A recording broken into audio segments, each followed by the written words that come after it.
Estamos escudriñando lo que es el libro de Gálatas. Recuerden que terminamos el capítulo 4 del libro de Gálatas y vamos a continuar con el capítulo 5. Gálatas tiene 6 capítulos, ¿sí? 6 capítulos. Entonces, miren ustedes, estamos haciendo ya estudios bíblicos, ¿no? Ya expositivos para que vayamos cada día aprendiendo más del Señor. Amén.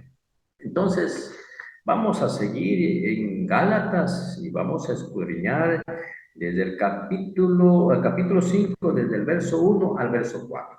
Miren, la palabra del Señor la vamos a leer en el nombre del Padre, del Hijo y la unción de su Santo Espíritu.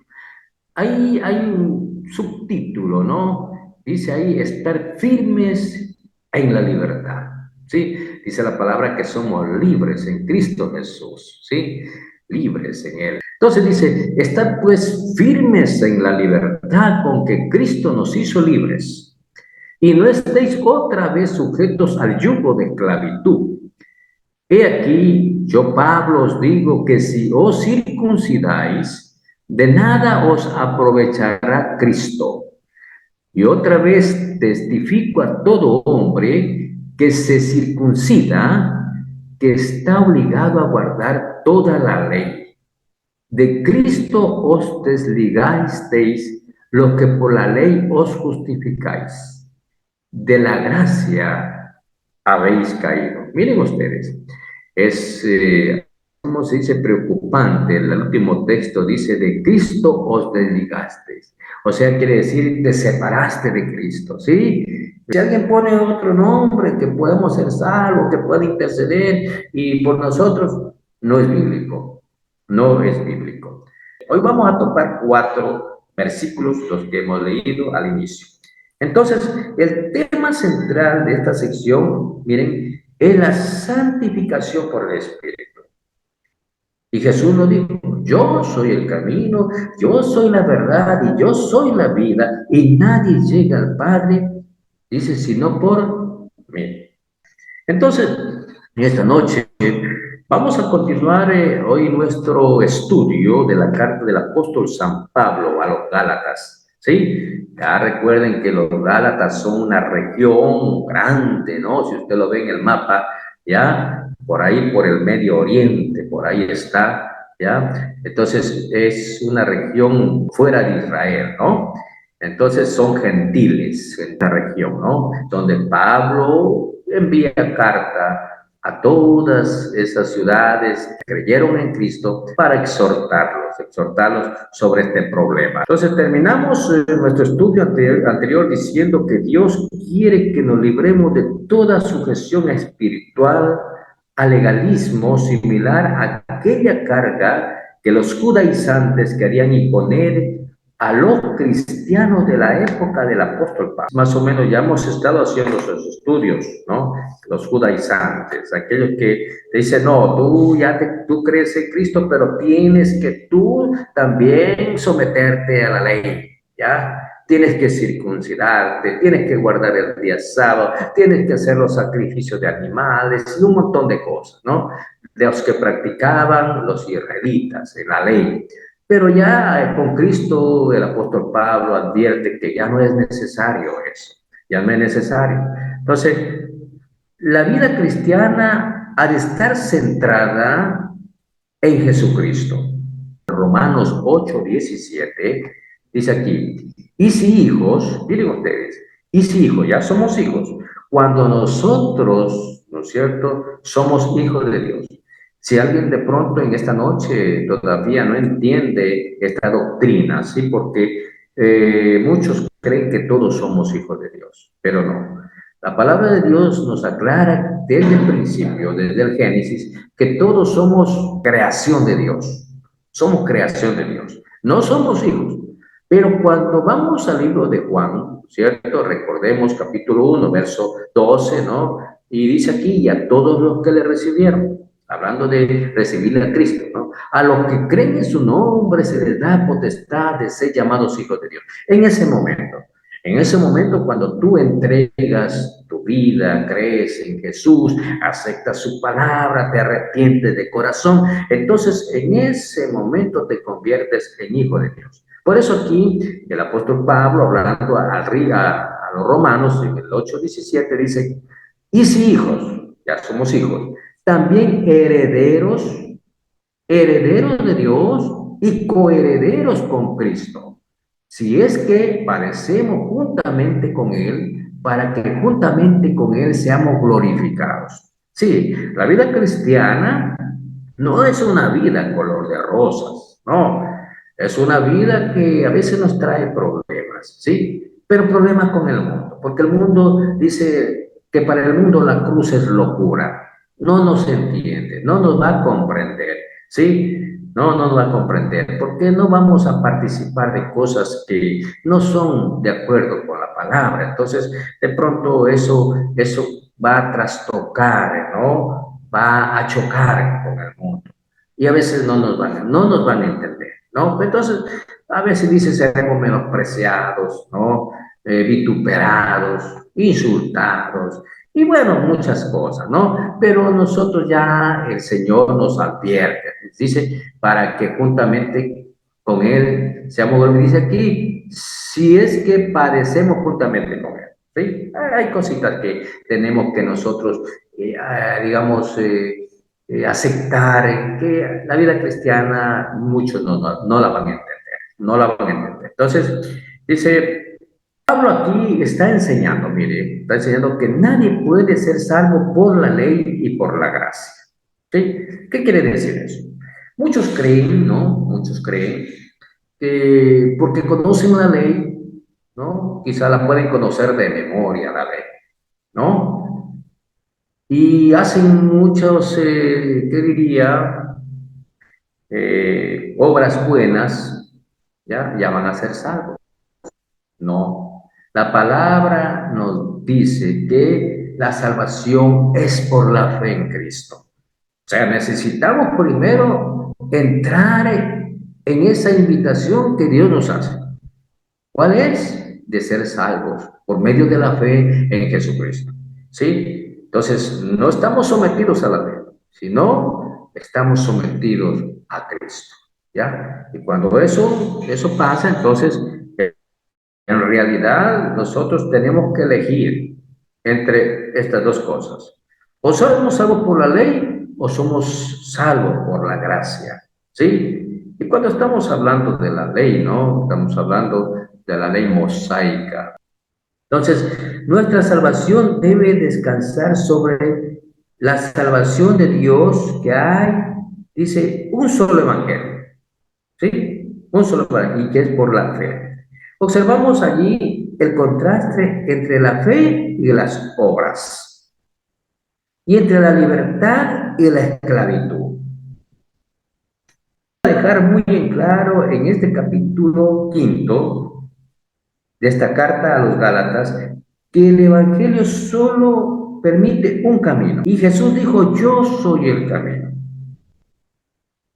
Mucha gente quiere buscar a Dios en una religión, quizás quiere buscar a Dios haciendo obras buenas, aunque no es malo hacer obras buenas, pero no está en el enfoque bíblico cómo podemos llegar a Dios. Aquel que hace a un lado a Jesús y quiere llegar a Dios, bíblicamente es imposible. Es imposible. ¿Sí? Entonces, en ninguno hay salvación, porque no hay otro nombre bajo el cielo dado a los hombres en que podamos ser salvos. No hay otro nombre. En Cristo estamos completos. Y ya no vivo yo, mas Cristo vive en mí. Y lo que ahora lo vivo en la carne, lo vivo en la fe del Hijo de Dios que me amó y se entregó por mí. Eso dice el apóstol Pablo. Si Cristo vive en ti, tú eres salvo. Si Cristo vive en ti, tú puedes obedecerle. ¿Sí? Entonces, eso es necesario. ¿Sí? Dice la palabra de Dios que debemos nosotros caminar hacia la altura del varón perfecto. Que debemos asemejarnos a Él. Pero jamás podremos ser igual a Él. Pero la invitación que nos dice la Escritura es asemejarnos a Él. parecernos a Él. Eso es lo que nos dice la palabra. Y Cristo es el único del cual Dios ha dicho. Vamos al libro de Mateo 3:17. Mateo 3:17 nos dice lo siguiente. Y hubo una voz de los cielos que decía, recuerden cuando Cristo fue bautizado, ¿sí? Por Juan el Bautista. Dice que vino el Espíritu en forma de una paloma, dice una palomita, y dice, y se escuchó una voz que dijo, este es mi Hijo amado, en quien yo tengo complacencia. ¿Sí? Este es mi Hijo amado. Mire que eso dijo el Padre de Jesús. No se complació porque Jesús era el varón perfecto, sin mancha, sin arruga, sin pecado. Entonces, francamente hablando, es evidente que Él es el único del cual Dios podía decir eso. Pero el cuerpo de los creyentes, es decir, su iglesia, ha sido unido a Cristo. Él es la cabeza del cuerpo. Recuerde que dice que Jesucristo es la cabeza de la iglesia, ¿no? Aquellos de nosotros que somos creyentes, somos su cuerpo hoy en el mundo y, por cierto, somos sus representantes aquí en la tierra, representantes de Jesús. Entonces, ahora bien, el proceso entonces, como decíamos, de santificación de los cristianos es mediante el Espíritu, y tenemos aquí en esta sección el Espíritu contra la naturaleza humana pecaminosa. O es una vida cristiana que uno desarrolla por medio del Espíritu Santo, claro, y con la decisión de uno colaborar con el Espíritu Santo.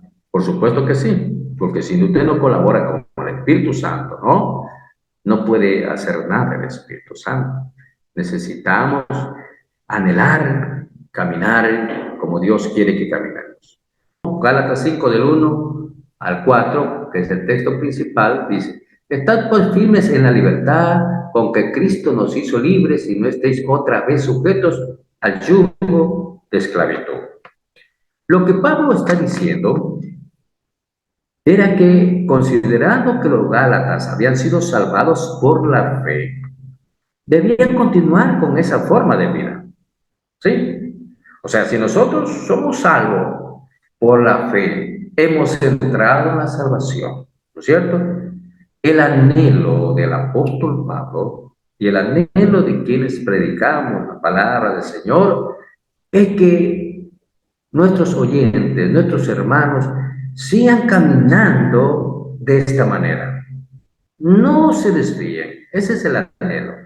Por supuesto, se refería a ellos, a los Gálatas, y a todas las generaciones de los cristianos, de lo que estoy diciendo, incluyendo a nosotros. La gracia de Dios nos proporciona la morada y la plenitud del Espíritu Santo y nos capacita para vivir en este nivel muy elevado que Dios requiere. Es un nivel muy elevado que Dios requiere. ¿Sí? Recuerden que la palabra nos dice, miren ustedes, ser santos como yo soy santo. Hablando Dios, ¿no? Dice, ser santo como yo soy santo. Imagínense. Es un nivel bastante elevado. Pero si tenemos el poder de Dios, vamos a ir conquistando, ¿no? Este nivel. El nuevo estilo de vida. Como siempre le digo, la salvación no es una religión, la salvación no es eso, es un nuevo estilo de vida, un cambio de vida, una vida para bien, para agradarle al Señor. Entonces, toda esta provisión es nuestra al confiar en el Señor Jesucristo como Salvador. Al estar unidos a Cristo, recibimos todo lo que necesitamos, es decir, la salvación y la santificación. Debemos nosotros esforzarnos para conquistar y ser bendecidos, ¿no es cierto? Con todo lo que Dios nos ofrece, nos promete cuando caminamos con Él. Entonces, será mejor que creamos en esta realidad expresada en las Escrituras, que confiemos de verdad en esta provisión de la gracia de Dios y nos apartemos de todo sistema legalista que nos obliga a esforzarnos en el cumplimiento de ciertas reglas, ¿sí? De cosas que no son necesarias. Los sacrificios no son necesarios. Miren ustedes, ya tú no puedes hacer más, ¿no? Ya si Dios te perdonó, ya no necesitas de pronto entrar de rodillas a un templo sangrando y quizás pensar que por eso ya Dios va a añadir algo más a la salvación que ya nos dio. No, lo que necesitamos es obediencia, dice el Señor. Yo no quiero sacrificio, yo quiero obediencia. Entonces, en Cristo tenemos libertad. Él nos ha colocado bajo el pequeño sistema legal de reglas. Dice, no nos ha colocado bajo un pequeño sistema legal de reglas de cumplimiento obligatorio, ¿sí? Y por supuesto, en cuanto a los 10 mandamientos dados por la ley, todos sabemos que el quebrantar alguno de ellos, como por ejemplo, no matarás, no robarás, etcétera, etcétera, seríamos detenidos por las autoridades, hablando de la ley humana. Sí, porque también en la ley humana se tipifica como un delito estas situaciones, ¿no? Los creyentes sabemos que no debemos quebrantar los mandamientos, pero hemos sido llamados a vivir en un nivel más elevado. No solamente eso, ¿sí? Y en este nivel estamos cuando tenemos libertad en Cristo. Yo tengo libertad al estar unido a Cristo y dicha libertad no es una regla, sino un principio de vida basado en que debo agradar al Señor Jesucristo. Debo agradarle a Dios. Ese es el principio fundamental. Es decir, que mi conducta debe agradarle a Él. No tiene necesariamente que agradarle a usted, ni a ninguna otra organización, ni a ninguna persona, sino solo al Señor. Recuerden que el apóstol Pablo nos dice, porque si somos verdaderamente creyentes, ¿no es cierto? Dice, o trato de agradarle a los hombres, o trato de agradarle a Dios. Porque si soy verdaderamente siervo de Cristo, mi deseo principal es agradarle a Dios. Porque hay muchas cosas que de pronto la gente no le agrada, ¿no? Porque ya de pronto no compartimos las cosas que en la vieja vida pasada nosotros hacíamos. Entonces, ahora vamos a pasar al verso 2, ¿ya? Dice aquí, he aquí yo, Pablo, os digo que si os circuncidáis, de nada os aprovecha Cristo. ¿Sí? Cuando habla de la circuncisión, ¿no? Habla de la ley, ¿no es cierto?, dada a Moisés, y después Abraham, ¿no es cierto?, que era la señal del pacto que Dios hizo con Abraham, ¿no? Una señal en la carne. Estaba, pues, obligatoriamente ordenada para los israelitas. Pero aquí el apóstol nos dice, yo Pablo digo que si os circuncidáis, de nada os aprovecha Cristo. Y vamos a entender eso. El rito de la circuncisión era el distintivo de la ley. Y un distintivo indica, digamos, a quién o a qué organización pertenece usted. Con esa distinción, ¿no?, de la circuncisión, ellos se identificaban como el pueblo de Dios, eran los israelitas, porque ningún otro pueblo lo practicaba. Entonces, en ese pasaje, Pablo dijo que si ellos llegaban al punto de aplicarse la marca o el distintivo de la ley, que era la circuncisión, entonces Cristo no serviría de nada. Pongamos un ejemplo de la vida diaria. Supongamos que usted está tomando una medicina. Por consejo del médico y experimenta cierta mejoría, lo cual le hace ver la necesidad de continuar tomándola. ¿Sí? El médico le receta una medicina, usted la toma y ve que está mejorando. Pero supongamos también que un amigo le recomienda otra medicina que a él le ha hecho bien y entonces usted decide añadir a su tratamiento esa otra medicina por si acaso. ¿Sí? Por si acaso, dice, voy a tomar también esa medicina que me recomienda mi amigo me va a hacer bien y voy a mejorar más rápido. Pongamos ese pensamiento, ¿no? Entonces aquí viene esta situación. Por si la primera, digamos, voy a tomar por si acaso, por si la primera no fuera suficientemente efectiva. Cuando su médico se entera, le va a decir que elimine la medicina que le recomendó su amigo, porque puede suceder que hay incompatibilidad entre estas dos medicinas. El médico le dirá que elimine la otra, la que le recomendó su amigo, ¿no es cierto? O que decida con cuál de las dos desea continuar el tratamiento. Porque de continuar con ambas, su salud podría empeorar y usted no se va a curar. Así es que si se le agrega algo al principio de la gracia o a la provisión completa que uno tiene en Cristo y que ha aceptado por la fe, entonces está invalidando la obra de Cristo en su vida. ¿Sí? Con Cristo es suficiente. No necesitas más. ¿Sí? No necesitas más. ¿Ya? Entonces vamos a observar cuidadosamente lo que el apóstol Pablo está diciendo. Si uno dice haber confiado en Cristo y pretende añadir algo más a esta obra de salvación, entonces no es salvo.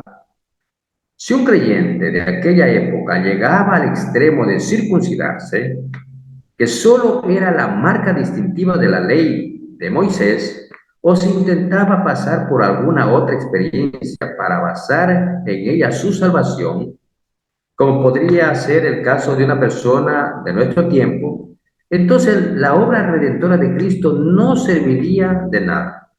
Sería como el tomar la otra medicina de la ilustración por no haber confiado en su médico, lo cual anulará el tratamiento y la recuperación del enfermo. El Señor no podrá hacerle de ningún provecho porque usted ha preparado su propia medicina y usted no confió completamente en Él para su salvación. Más o menos esa es la comparación. Ahora el verso 3 nos dice lo siguiente, el verso 3 dice aquí, y otra vez testifico a todo hombre que se circuncida, que está obligado a guardar toda la ley. Ah, ya, tú quieres estar bajo la ley, entonces estás obligado a guardar toda la ley. Y eso es imposible. Usted no puede elegir entre los preceptos de la ley aquellos que le gustaría practicar. Y usted no podría dejar de lado el tema de los castigos por las infracciones y muchos otros detalles del cumplimiento de estos preceptos. Recuerde que la ley trae consigo castigo, dice la palabra. Y si nos vamos a la ley específicamente, en el libro de los levitas, ¿no es cierto? ¿Ya? De los sacerdotes, ahí están tipificados las sanciones por cada delito, por cada pecado que cometían los israelitas. Solo por recordarles uno, ¿no es cierto? ¿Recuerdan de la mujer que se la encontró, dice, infragante, en adulterio? ¿Recuerdan? ¿Cuál era la sanción? ¿Que muera qué? A pedradas. La tenían que matar a pedradas. Pero ahí intervino Jesús. Ahí intervino la gracia. ¿Sí? Entonces, eso más o menos es la comparación. No permitió que la mataran a pedradas. Y le dijo al que esté libre de pecado, entonces que tire la primera piedra. Y todos se dejaron redarguir por sus conciencias y bueno, y, sí, y se fueron y quedaron solos. Pero aquí hay algo importante, ¿no? Que el Señor le dijo, ¿dónde están los que te acusan? Dice la mujer, no, no hay nadie, todos se han ido. Y Jesús le dijo algo, como nos dice a nosotros, vete y no peques más, no practiques más el pecado. Y eso es lo que el Señor también nos dice a nosotros. ¿Ya? Han sido salvos, pero no practiquen el pecado. Porque aquel que practica el pecado, dice la palabra de Dios, no es de él. Miren ustedes. Entonces, eso es lo que nos dice aquí el verso 3, ¿no? Otra vez testifico a todo hombre que aquel que se circuncida está obligado a guardar la ley. Miren ustedes, someterse a esta ley. ¿Cuántos muertos hubieran si se aplicara la ley? Era dura la ley, era dura. Entonces vamos al último versículo que en esta noche vamos a estudiar. Dice el verso 4. De Cristo os desligasteis. ¿Sí? Si los Gálatas en ese tiempo, dice el apóstol Pablo, de Cristo os desligasteis, los que por la ley os justificáis. Es que dicen, es que yo tengo que seguir esta religión, y esta religión yo estoy bien con el Señor. Esta religión a mí me va a hacer salvo. ¿Sí? Algunos que desprecian a Cristo, desprecian la salvación y siguen sus creencias, ¿no? Equivocadas, porque no son bíblicas. Entonces creen que se van a hacer salvar. No, eso no dice la Escritura. Entonces de Cristo os desligasteis, lo que por la ley os justificáis. De la gracia habéis caído. De la salvación habéis caído. Ya estás en la salvación. Por supuesto que si eres salvo, ¿no? Y te has arrepentido de corazón, tu nombre estará inscrito en el libro de la vida, lo dice. Pero, miren ustedes, aquellos que se apartan de la gracia.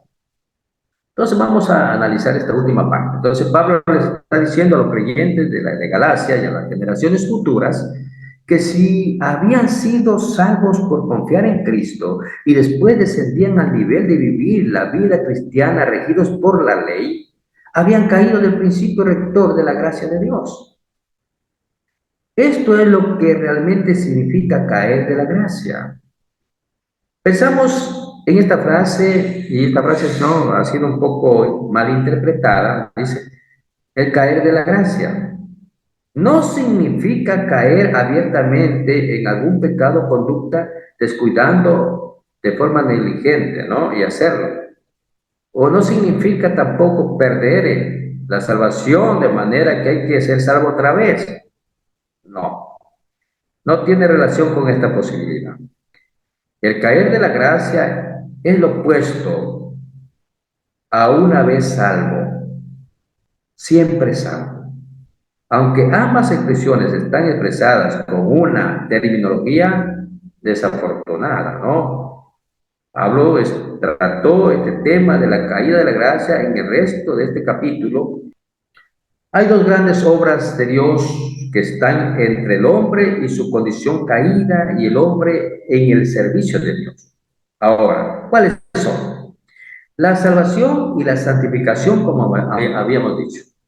Como ya hemos visto en esta carta a los Gálatas, la salvación viene en la justificación por la fe. Y esto es algo de suma importancia. La santificación quiere decir que después de que usted ya es salvo, tiene que pasar a un nivel mayor de vida. Si uno quiere por su propia cuenta, ¿no es cierto?, quererle agradar a Dios, es bien difícil. Es bien difícil si no hay el poder. Solamente el Espíritu Santo. Siendo salvo por fe, el vivir bajo la ley consuma el apartarse del principio de la gracia. ¿Sí? De la gracia.